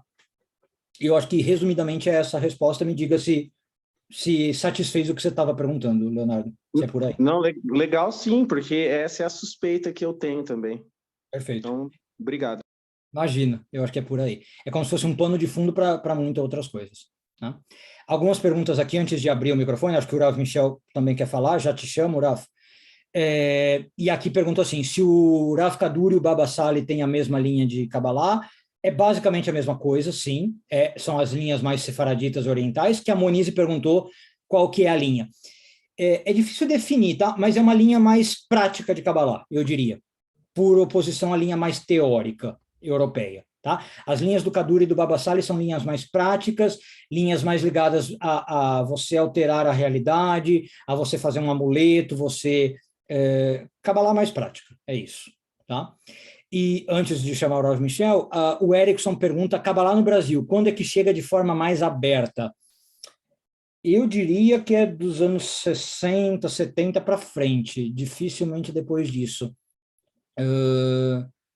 Mas eu não sei uma data, eu teria que ver, é uma boa pergunta. Eu acho que nos anos 60, 70, talvez com o Kabbalah Center mesmo. Acho que foi um dos primeiros a chegar aqui no Brasil. Tá bom? Eu acho que é por aí. Rav Michel, por favor, acho que você abriu o microfone, se quiser falar algo. Ou não sei se eu pensei errado. Sim, sim, gostaria de falar algo, gostaria de dizer que realmente o curso que o Rabino Alon nos trouxe até aqui hoje cumpriu o que não tinha sido prometido e o que foi prometido. Ou seja, fez muito além e certamente chegar ao século XX é mais difícil de ter essa visão clara, didática que o professor Alon veio nos dando ao longo de todo esse curso.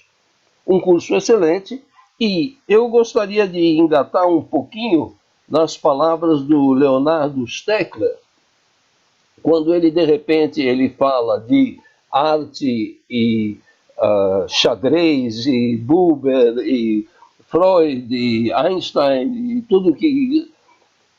Existe aqui um quadro, apesar de que o professor Alon veio muito sistematicamente numa linha coerente que vai nos ligando ponto a ponto, existe em volta um tremendo represamento do que foi a possibilidade judaica de participar na sociedade ampla.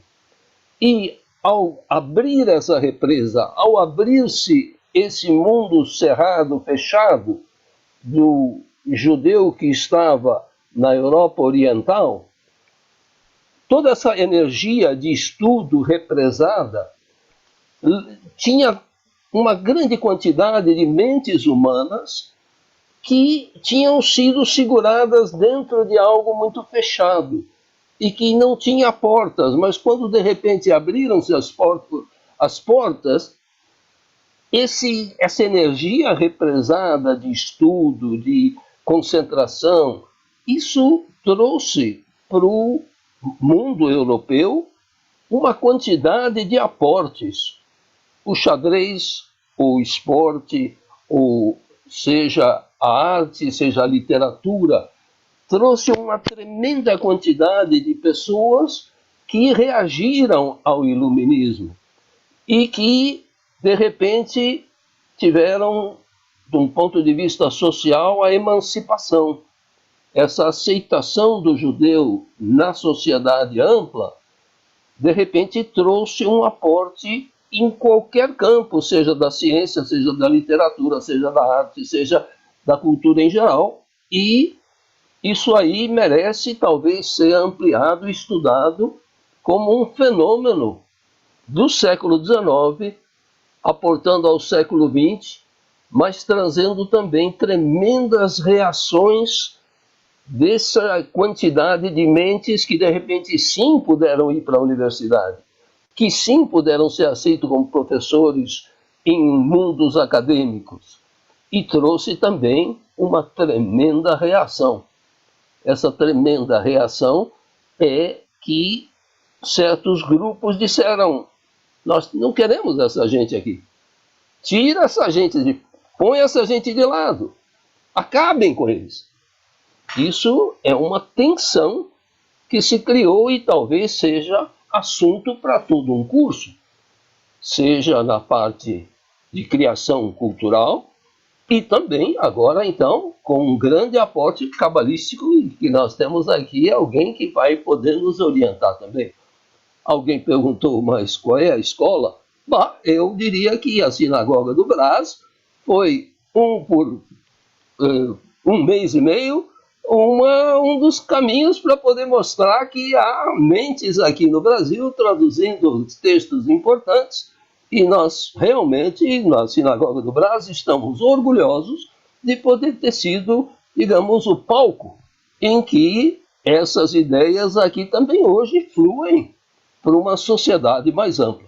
Traz inúmeras perguntas e, obviamente, o curso não esgotou, mas temos esperança de que o Yair Alon esteja conosco no futuro participe e possa continuar divulgando algumas das melhores ideias do que ainda está para vir.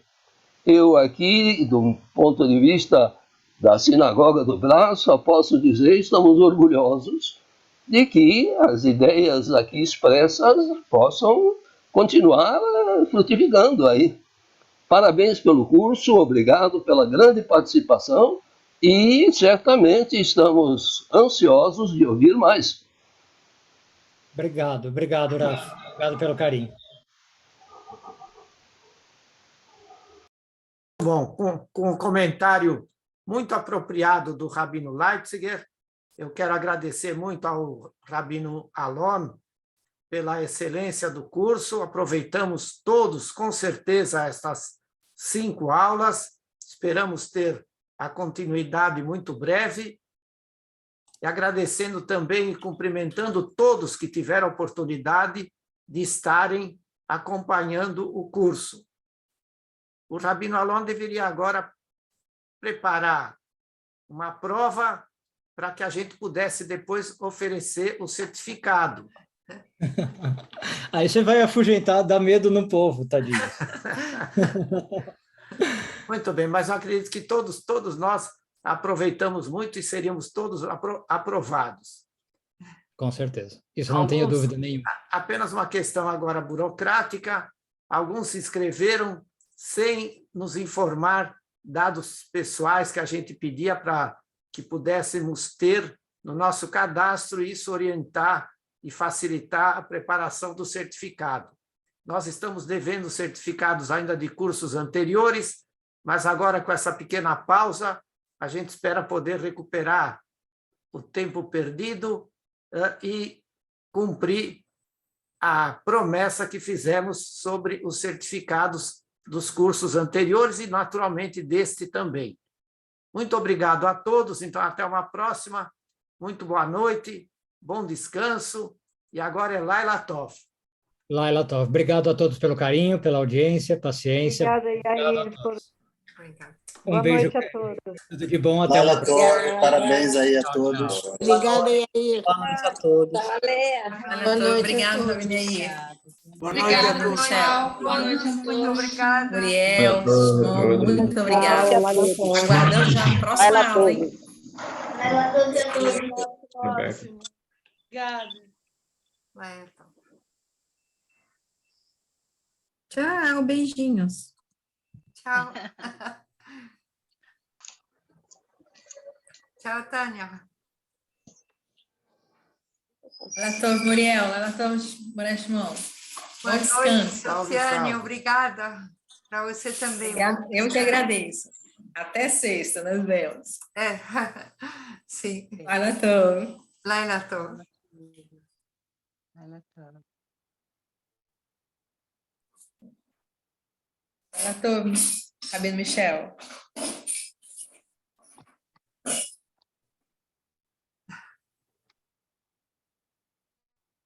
Rav Briot Shleimah, eu vejo a sua voz aí afetada um pouco.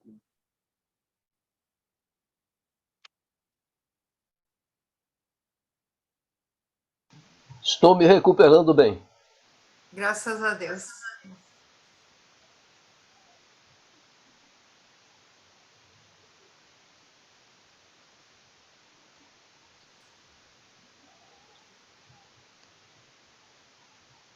Só posso dizer que estão de parabéns.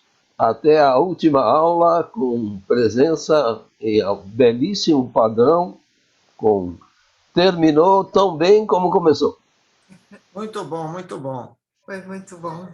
E a sua presença dignifica ainda mais o curso. Muito obrigado. Eu realmente falo isso de coração. Obrigada. Sempre juntos. Sempre maravilha. Beiacha.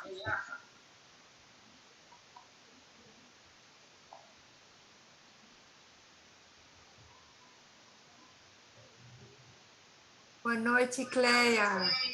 Boa noite, estou com um problema aqui, mas eu ouvi, adorei o curso, foi ótimo. Muito obrigada, viu? Excelente. Tchau. Laila Tov. Laila Tov.